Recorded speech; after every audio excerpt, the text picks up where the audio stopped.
एक बार की बात है, एक दूर देश में एक बहुत ही घमंडी राजा राज करता था, जिसका नाम था राजा चंद्रसेन। उसे अपनी शक्ति पर इतना अहंकार था कि वह अपनी प्रजा पर भी अत्याचार करने से नहीं हिचकिचाता था। उसे लगता था कि वह जो चाहे कर सकता है और कोई उसे रोक नहीं सकता। उसका राजमहल सोने और चांदी से भरा था, लेकिन उसके लोगों के दिल सूखे और उदास थे। एक दिन राजा चंद्रसेन अपने कुछ सैनिकों के साथ पैदल ही राज्य के बाहरी जंगल की ओर भ्रमण पर निकला। वह अक्सर ऐसे ही अपनी प्रजा को अपनी शानो शौकत दिखाने और अपनी शक्ति का प्रदर्शन करने के लिए निकलता था। चलते चलते उनकी नजर एक बूढ़े साधु पर पड़ी, जो एक घने बरगद के पेड़ के नीचे शांत मुद्रा में बैठे ध्यान कर रहे थे।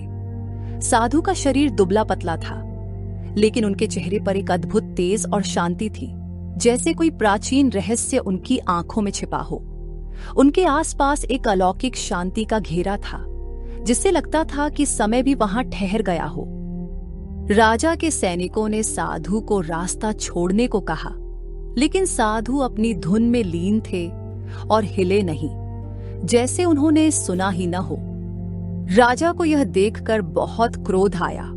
उसका अहंकार सिर चढ़ गया।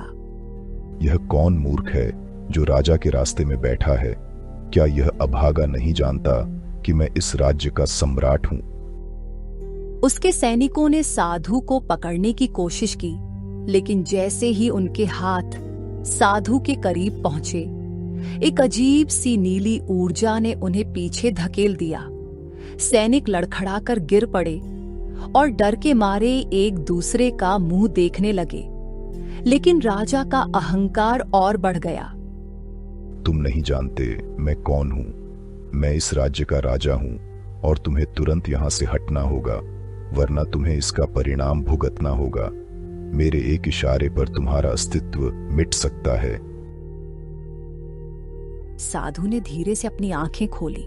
उनकी आंखों में एक गहरी और अथाह चमक थी, जिसने राजा को एक पल के लिए हिला दिया। राजा को लगा जैसे उसकी आत्मा को किसी ने भेद दिया हो। अहंकार राजन विनाश का मार्ग है। तुम अपनी शक्ति पर इतना घमंड करते हो कि तुमने अपनी मानवता खो दी है। यह तुम्हें ले डूबेगा। राजा को यह अपमान लगा। तुम एक साधारण भिखारी होकर मुझे उपदेश दोगे? तुम नहीं जानते कि मैंने कितने शक्तिशाली दुश्मनों को धूल चटाई है। उसने अपने सैनिकों को आदेश दिया कि वे साधु को बलपूर्वक हटा दें। जैसे ही सैनिक फिर से आगे बढ़े, साधु ने एक गहरी सांस ली और अपना दाहिना हाथ आकाश की ओर उठाया। हवा में एक अजीब सी सिहरन दौड़ गई। पत्तियां अपने आप हिलने लगी, जैसे कोई अदृश्य शक्ति उन्हें छू रही हो। साधु के मुख से कुछ प्राचीन शब्द निकले, जो किसी को समझ नहीं आए, लेकिन उनकी आवाज में एक अजीब सी अलौकिक शक्ति थी, जो पूरे जंगल में गूंज उठी। अचानक एक तेज चकाचौंध कर देने वाली रोशनी चमक उठी और साधु आंखों के सामने से गायब हो गए, जैसे कि वे कभी थे ही नहीं। उनकी जगह केवल एक हल्की सी सुगंध रह गई थी। राजा और उसके सैनिक स्तब्ध रह गए। उन्हें समझ नहीं आया कि क्या हुआ। राजा का दिल एक अनजाने डर से कांप गया, लेकिन उसके अहंकार ने उसे यह स्वीकार नहीं करने दिया। कुछ देर बाद राजा ने इस घटना को एक अजीब भ्रम या साधु की कोई साधारण माया मानकर भुलाने की कोशिश की। उसने सैनिकों को वापस महल चलने का आदेश दिया, लेकिन उस दिन के बाद से उसके जीवन में और उसके राज्य में अजीबोगरीब अशुभ घटनाएं होने लगीं। अगले कुछ दिनों में राजा के राज्य में भयानक सूखा पड़ गया। आसमान से एक बूंद भी पानी नहीं गिरा। फसलें सूखने लगीं, खेतों में दरारें पड़ गईं, नदियां सूख गईं और उनका पानी कीचड़ में बदल गया और लोग प्यास से मरने लगे। पशु पक्षी भी पानी की तलाश में भटक रहे थे। राजा ने सब कुछ करने की कोशिश की, यज्ञ करवाए, बड़े बड़े कुएं खुदवाए, लेकिन बारिश का नामोनिशान नहीं था। फिर एक अजीब और रहस्यमय बीमारी पूरे राज्य में फैल गई। ये बीमारी लोगों को कमजोर कर रही थी। उनका शरीर अंदर से सूख रहा था, ठीक वैसे ही जैसे फसलें सूख रही थीं। जो भी इस बीमारी से ग्रसित होता वह धीरे धीरे जीवन शक्ति खो देता। राजा बहुत परेशान हो गया। उसका खजाना खाली होने लगा और उसके सैनिक भी इस अदृश्य शत्रु से लड़ने में असमर्थ थे। उसके समझदार सलाहकार भी कोई समाधान नहीं खोज पाए। महल में भी उदासी और भय का माहौल था। एक रात राजा को नींद नहीं आ रही थी। वह अपने महल की सबसे ऊंची बालकनी में खड़ा था और तारों को देख रहा था। उसे लग रहा था जैसे पूरा आसमान उसे ताना मार रहा हो। तभी उसे एक कांपती हुई फुसफुसाहट सुनाई दी, जैसे हवा में कोई उससे सीधा बात कर रहा हो, पर कोई दिखाई नहीं दे रहा था।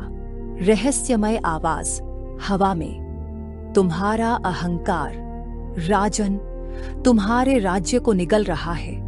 तुमने प्रकृति का अपमान किया है और अब प्रकृति ही तुम्हें सबक सिखा रही है। राजा घबरा गया। उसकी रीढ़ में सिहरन दौड़ गई। उसने चारों ओर देखा, लेकिन कोई नहीं था। आवाज बहुत स्पष्ट थी, जैसे उसके कानों में ही गूंज रही हो। यह आवाज उसके मन में गहरी उतर गई। अगले दिन राजा ने अपने सबसे समझदार और वृद्ध मंत्री आचार्य देवदत्त को बुलाया। आचार्य देवदत्त अपनी बुद्धिमत्ता के लिए पूरे राज्य में प्रसिद्ध थे। आचार्य, क्या आपको लगता है कि यह सब उस साधु के कारण हो रहा है? क्या यह सच में कोई श्राप है? मंत्री ने गहरी सांस ली और अपनी दाढ़ी सहलाते हुए बोले, महाराज, मैंने ऐसे कई प्राचीन किस्से सुने हैं जहां तपस्वी साधुओं की शक्ति ने बड़े बड़े शक्तिशाली साम्राज्यों को बदल दिया है। उनके पास ऐसी शक्तियां होती हैं जो हमारी साधारण समझ से परे हैं। वे प्रकृति और ब्रह्मांड की ऊर्जा से जुड़े होते हैं। आपने उनका अपमान किया और शायद यह उसी का परिणाम है। उनका क्रोध अदृश्य हो सकता है, पर उसका प्रभाव प्रत्यक्ष है।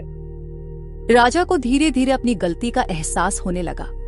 उसे बार बार याद आ रहे थे साधु के वो शांत लेकिन दृढ़ शब्द, अहंकार राजन विनाश का मार्ग है। वह समझ गया कि यह कोई साधारण सूखा या बीमारी नहीं थी, बल्कि कुछ और ही रहस्य था। एक ऐसी चेतावनी जो उसे अपनी गलतियों का परिणाम दिखा रही थी। राजा ने साधु को खोजने का फैसला किया। उसने अपने सबसे कुशल गुप्तचरों को राज्य के कोने कोने में भेजा, दूर दराज के गांवों और जंगलों में। उसने साधुओं और संतों के हर आश्रम में पूछताछ करवाई, लेकिन उस रहस्यमय साधु का कोई अता पता नहीं था। वह जंगल जंगल भटकता रहा, साधु के बारे में पूछता रहा, लेकिन कोई भी उन्हें नहीं पहचानता था या उनके बारे में कुछ नहीं बता पाया। राजा को लगने लगा था कि साधु एक रहस्यमय व्यक्ति थे जो सिर्फ उसे अपनी भूल का एहसास कराने आए थे और अपना काम पूरा होते ही अदृश्य हो गए। जैसे जैसे दिन बीतते गए, राजा और भी चिंतित होने लगा। उसका राज्य लगभग बर्बाद हो चुका था। उसके महल की शान फीकी पड़ने लगी थी और लोग भूखे प्यासे मर रहे थे। राज्य में अराजकता और विद्रोह की चिंगारी फैलने लगी थी। राजा ने महसूस किया कि उसकी सारी शक्ति और धन, जो कभी उसका अभिमान था, अब उसके किसी काम नहीं आ रहे थे। उसे समझ आ गया कि सच्चा बल हथियारों या खजाने में नहीं, बल्कि विनम्रता, दया और न्याय में है, अहंकार में नहीं।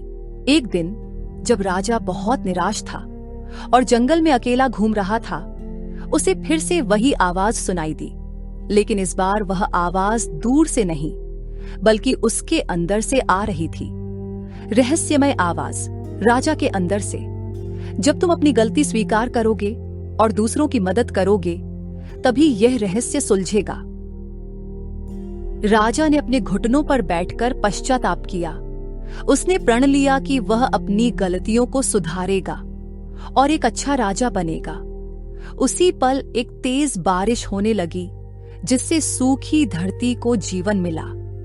बीमारी भी धीरे धीरे कम होने लगी। राजा ने अपनी प्रजा के प्रति अपना व्यवहार पूरी तरह बदल दिया। गांवों में जाकर लोगों की समस्याओं को सुना, उनकी मदद की और उनके साथ मिलकर खेतों में काम किया। उसने अपने अहंकार को पूरी तरह त्याग दिया और एक न्यायप्रिय, दयालु और प्रजा प्रेमी राजा बन गया।